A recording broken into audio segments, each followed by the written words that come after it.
semua minyak itu non kolesterol ketika tidak dipanaskan. Ada prak sedikit menyerah gitu kan? Iya. Kerja di laboratorium tuh menimbulkan banyak penyakit. Kimia berperan, mother of science.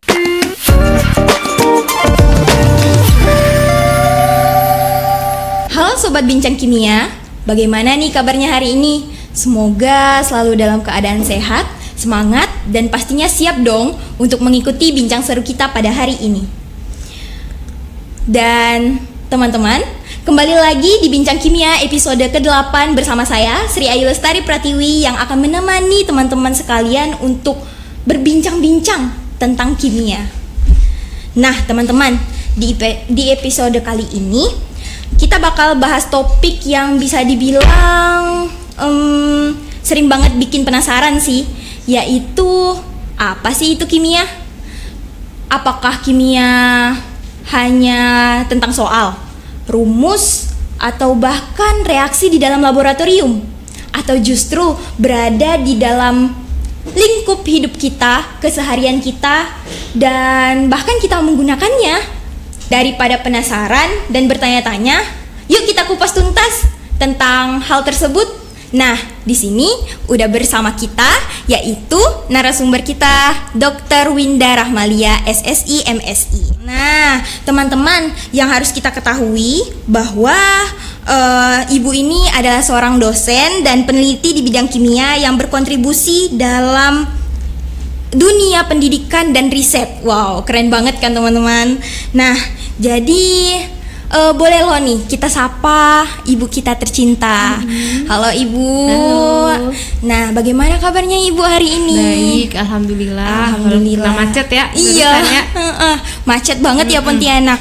Nah, ibu, sesuai dengan tema kita hari ini, first equation. Nah, apa sih itu kimia menurut ibu? Menurut saya ya. Kimia itu adalah ilmu yang mempelajari tentang materi. Dari materi harus tahu strukturnya. Kemudian dari strukturnya kita tahu sifat karakteristik fisika kimianya, perubahannya, dan energi yang menyertai perubahannya. Jadi sebenarnya kimia tuh luas ya kalau dilihat. Jadi ada 5 topik tadi. Kita melihat zat, orang kimia selalu cenderung lihat, ketika melihat misalnya ada cairan, cairannya apa sih isinya? Apakah dia hanya air? Air, oke. Kemudian air, strukturnya bagaimana? Nah, dari strukturnya kita tahu juga nanti sifatnya bagaimana.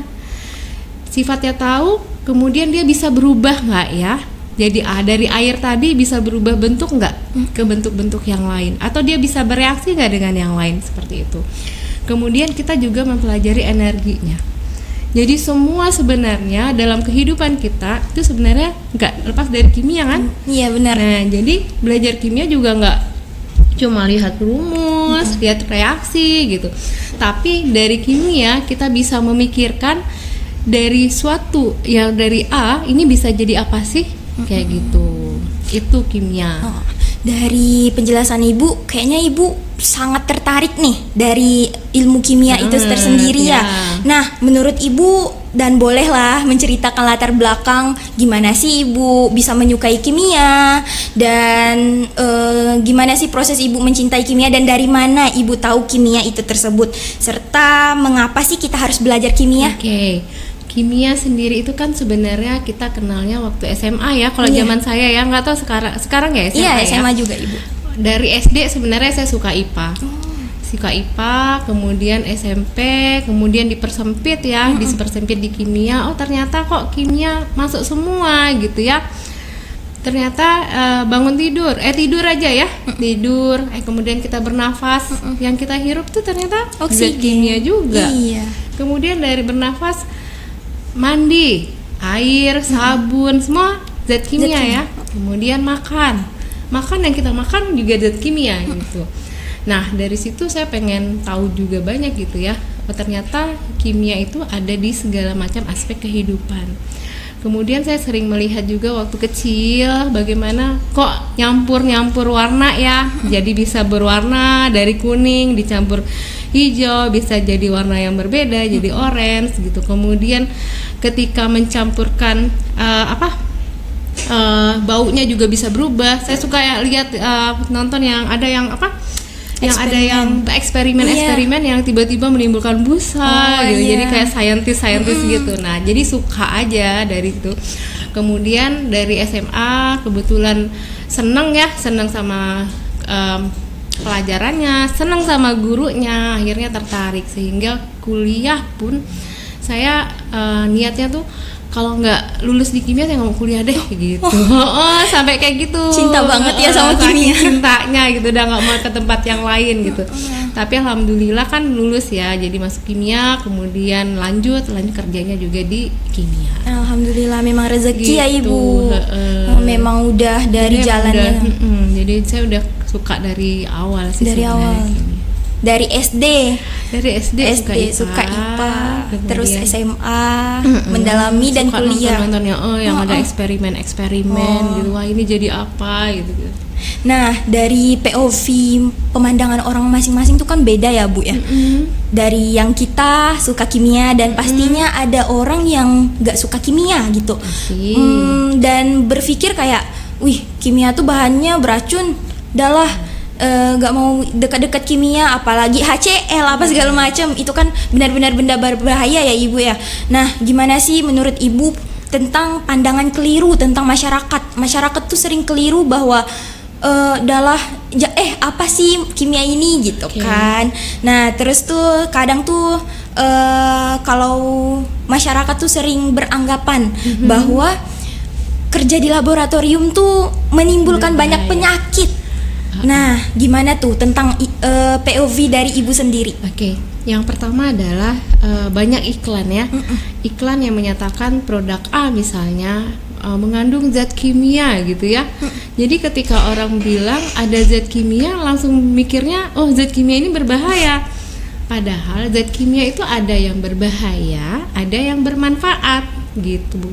Jadi tinggal bagaimana kita menggunakannya gitu ya. Nah, percaya jadi dari yang kalau kita tahu juga reaksi kimia dari HCl gitu ya, kita reaksikan dengan NaOH, sama-sama kan beracun ya, dua-duanya beracun tapi akhirnya jadi garam NaCl jadi yang tidak beracun. Jadi ilmu kimia juga bisa merubah kita yang tadinya beracun menjadi bermanfaat. Jadi kita punya pemikiran ke sana gitu.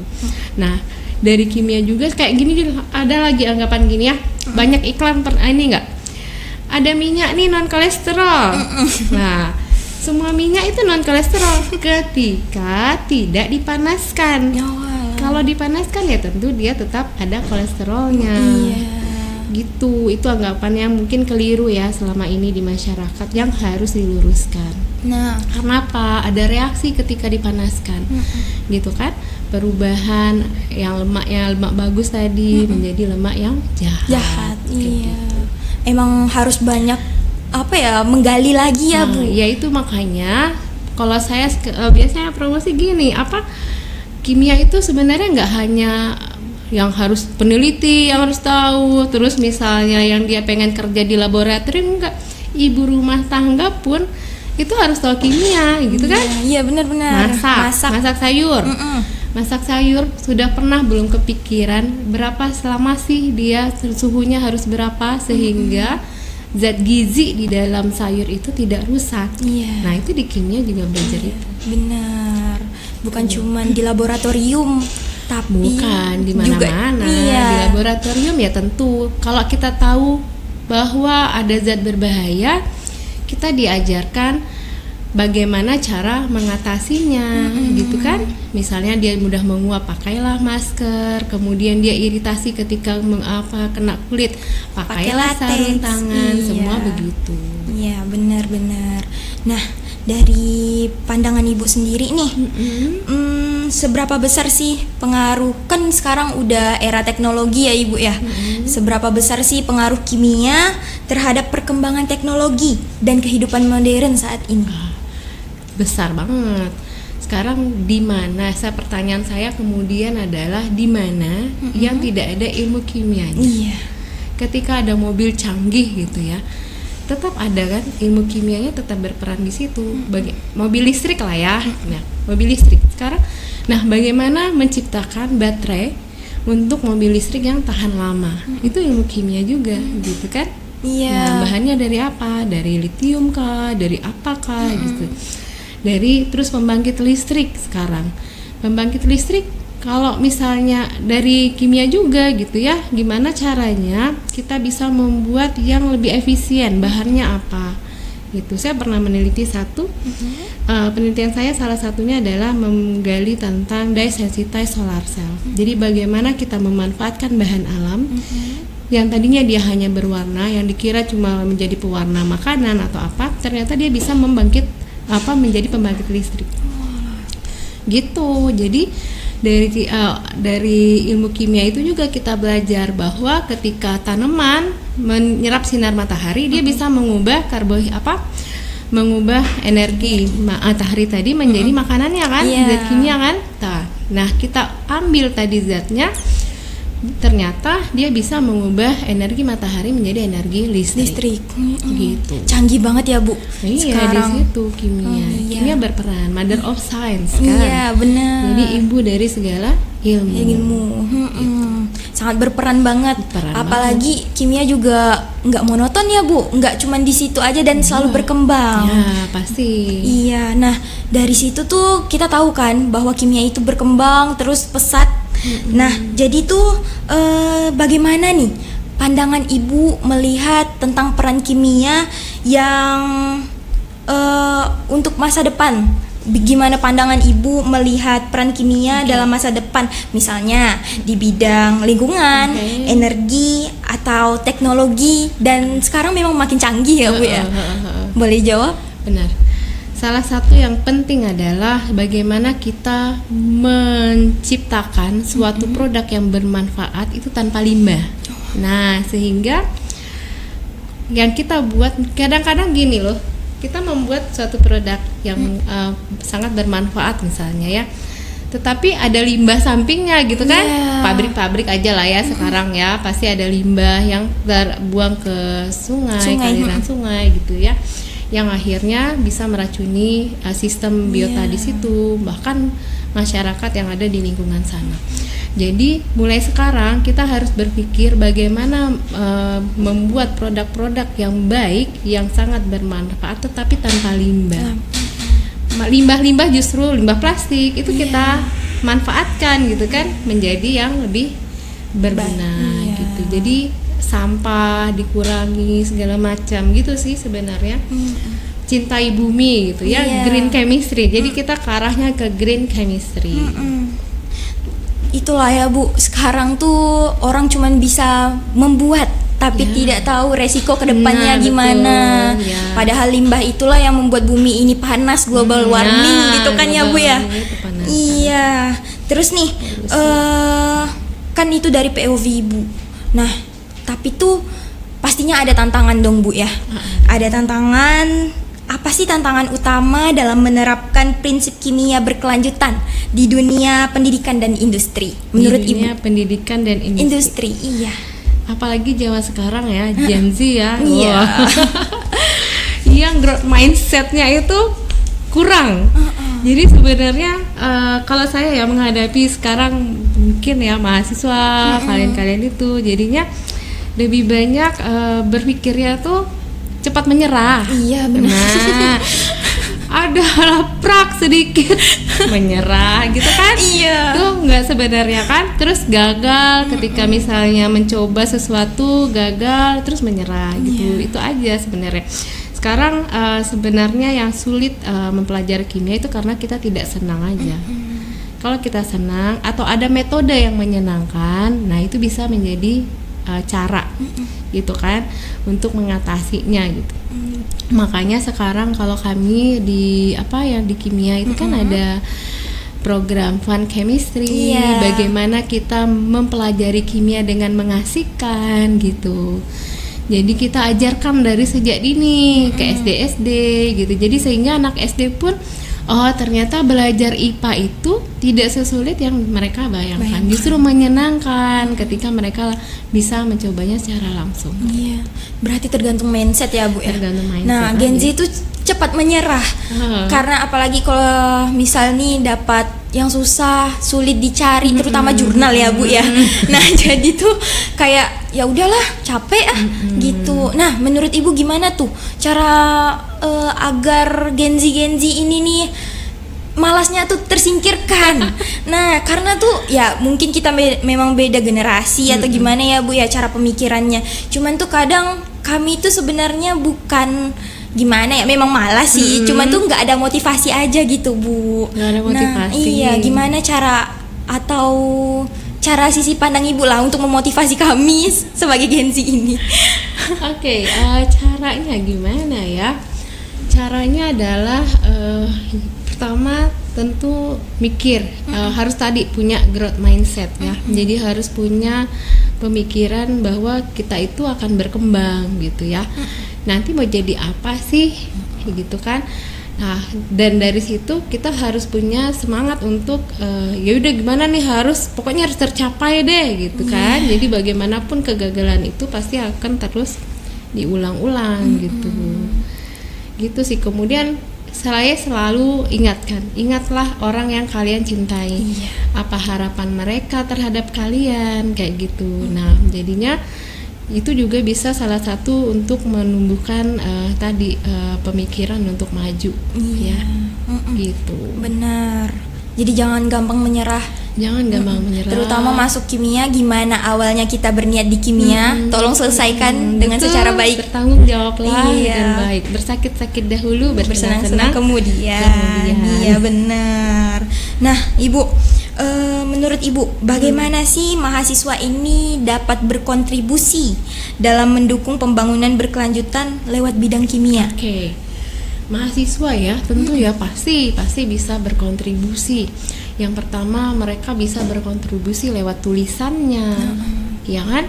Ketika kemudian mereka bisa berkontribusi lewat pemikirannya, lewat suaranya, gitu kan? Dan lewat perilakunya. Semuanya bisa. Kalau mereka tidak, misalnya ada yang suka tulis saja, tulis di koran, pasti ini ya. Jadi apa yang telah mereka kalian dapat di kelas seperti apa, kemudian ilmunya ini, sehingga masyarakat juga bisa baca. Kemudian kalian punya suara yang ini juga kan, ya saya demo itu kan jangan demo aja tanpa ada solusi. Nah mahasiswa itu boleh demo nggak apa-apa, tetapi berikan solusi. Nah nggak apa-apa. Terus kalian kalau misal mau kontribusi kimia di mana? Demo masak, demo membuat sabun, demo apa gitu kan, itu bisa. Jadi kalian latih juga masyarakat seperti itu. Berarti bukan cuma demo fisik aja ya Bu ya. Nah kebanyakan kan seperti itu ya, taunya demo tuh rame-rame. Demo produk-produk aja. Iya, demo yang aman. Iya benar. Dan menciptakan suatu hal yang baru. Benar. Nah Ibu, sebelum kita podcast ini, nah kita itu ada membuka Q&A. Nah, yang dimana suara-suara teman-teman yang pengen menyalurkan pertanyaan ingin ditanyakan ke Ibu. Nah, saya bacakan ya Ibu pertanyaannya. Yang pertama, kenapa kimia dikatakan sebagai sumber utama dalam kehidupan? Kata Ibu tadi itu kan ibu dari segala cabang ilmu. Nah, bagaimana peran biologi dan fisikanya di dalam kimia? Peran biologi dan fisika masih masuk ya, makanya ada yang namanya kimia fisika. Iya. Bagaimana itu hubungan antara kimia dengan ilmu fisika. Kemudian ada yang namanya biokimia. Bagaimana biologi juga berkontribusi dalam ilmu kimia. Jadi tetap ada. Makanya ada 4 itu. Matematika tentu masuk ya, karena kita tetap tidak lepas dari hitung-hitungan ya. Nah, jadi makanya yang tadi Mother of Science itu saya bilang ada 4 itu yang tidak bisa terlepas gitu. Nah, kimia adalah salah satunya. Bukan satu-satunya, salah satunya. Iya, makanya MIPA, matematika. Ilmu pengetahuan alam gitu ya, Bu. Ilmu pengetahuan alam termasuk kimia, fisika dan biologi. Oke. Yang kedua, Ibu. bagaimana bagi narasumber, bagi ibu sendiri, peran seperti apa yang bisa dilakukan bagi lulusan kimia. Nah, yang sekarang kita tahu tuh kan pandangan orang kalau misalnya kuliah nggak jadi bekerja di industri itu gagal, nggak bekerja di kantor itu gagal. Katanya seperti itu. Orang. Iya, pandangan orang seperti itu. Oke, kita sosialisasi kita tinggi ya. Jadi kita terlalu melihat pandangan orang bagaimana. Nah, itu memang dulu memang kalau misalnya nggak jadi PNS belum kerja katanya ya. Padahal mereka tidak tahu ketika kita berwirausaha hasil yang kita dapat itu jauh lebih besar daripada PNS. Iya, benar. Ya kan? Iya. Ya gitu. Jadi sebenarnya kimia itu bukan hanya kita lulusan kimia itu tidak hanya dididik untuk menjadi pegawai di instansi lain, tetapi dididik untuk menciptakan lapangan pekerjaan. Gitu kan? Iya. Jadinya kalian yang sudah tahu misalnya teknik-teknik membuat sesuatu, berwirausahalah di situ. Kemudian diajak malah teman-temannya, gitu kan? Iya, benar. Gitu. Jadi nggak harus PNS, nggak harus di industri kita gagal. Dan masyarakat diberi pencerahan, lama-lama masyarakat juga tahu. Iya, benar. Jadi YouTuber kimia juga ada kok, bukan? YouTuber kimia aja banyak. Iya, itu juga menghasilkan tuh banyak banget kan? Kalian buat eksperimen kecil, kemudian dimasukin ke YouTube gitu kan? Sudah banyak subscribernya. Iya. Cuan. Iya. Sekarang tuh mudah cari kerja lewat internet, teknologi asal sekarang. Mau gitu kan. Asal gitu. niat. Nggak mager. Iya. Ya kadang kan mager, benar-benar gerak, malas mikir gitu kan. Padahal udah ada ya Bu ya. Iya, tinggal minta tolong. Mau tolong, saya mau berusaha ini apa yang harus saya lakukan ya. Benar ya Allah. Itulah semuanya tergantung mindset. Dan semuanya jangan mager, jangan malas, terutama Gen Z ya teman-teman ya. Jangan malas-malasan karena bermalas tuh bersakit-sakit dan ujungnya juga sakit gitu kan, bukan? Nah, untuk yang terakhir, menurut ibu, pesan ibu bagaimana nih untuk penonton agar mampu menerapkan ilmu kimia secara bijak demi kelestarian lingkungan. Nah itu tadi sudah ya pertanyaannya ya. Jadi pesan saya yang terakhir adalah kita cintai bumi kita, gitu. Bagaimana cara kita mencintai bumi adalah membuat sesuatu yang bermanfaat dan mengurangi sesuatu yang tidak bermanfaat. Misal kalau di kimia kita bisa buat produk yang tanpa limbah. Tadi, atau kita justru mengolah limbah menjadi hal yang bermanfaat. Gitu. Ke arah green chemistry sih, seperti yang tadi saya bilang. Lebih ke lingkungan itu harus dipedulikan. Iya, kita harus peduli lingkungan. Jangan acuh tak acuh. Kayak misalnya kita mau mengeksplorasi zat kimia ya dari tumbuhan, itu ada caranya juga gitu. Nggak boleh langsung ditebang gitu kan? Bener-bener. Kita cari bagian-bagian tanaman yang dia tidak harus ditebang, kayak gitu. Itu bisa. Iya. Jadi tetap harus memikirkan pengaruh-pengaruh dari lingkungan. Iya, green chemistry. Ke green chemistry. Oke. Nah, ya sayang sekali karena waktu dan ini ya Bu ya, nggak terasa waktu kita udah sampai di sini, dan semoga apa yang telah Ibu sampaikan dapat memberikan pelajaran, wawasan baru untuk saya dan teman-teman penonton yang lainnya. Nah, emang sih menarik banget ya, apa sih itu kimia? Nah, itu tadi kimia ya teman-teman. Bagaimana cara mengolahnya, bagaimana menerapkannya di kehidupan sehari-hari, dan bukan cuma di laboratorium gitu kan ya Bu ya. Nah, dan pembahasan tersebut kita jadi tahu kimia tuh bukan hanya soal rumus dan reaksi di laboratorium, tentang yang apa Ibu tadi sampaikan juga ya Ibu ya. Nah, intinya tuh kimia tuh selalu hadir di setiap sisi kita, di setiap kehidupan kita, di setiap keseharian kita, tubuh, bahkan minuman sendiri, bahkan oksigen yang sangat kita perlukan ya Ibu ya, itu kimia juga. Nah, kita itu nggak terlepas dari kimia. Nah, jadi kami ucapkan terima kasih banyak kepada Ibu Winda Rahmalia SSI MSI atas kesempatannya dan udah membagi ilmu yang memang benar-benar bermanfaat untuk kami di sini. Nah, semoga obrolan kita dapat menambah ilmu dan rasa penasaran sobat di rumah untuk terus belajar dan mengenal kimia lebih dalam. Nah, makasih juga untuk teman-teman yang udah menonton sampai akhir. Jangan lupa untuk mengikuti Bincang Kimia di episode-episode selanjutnya. Nah teman-teman, saya Sri Ayu Lestari Pratiwi pamit undur diri. See you di episode berikutnya. Salam hangat dari kami, Bincang Kimia. Dadah.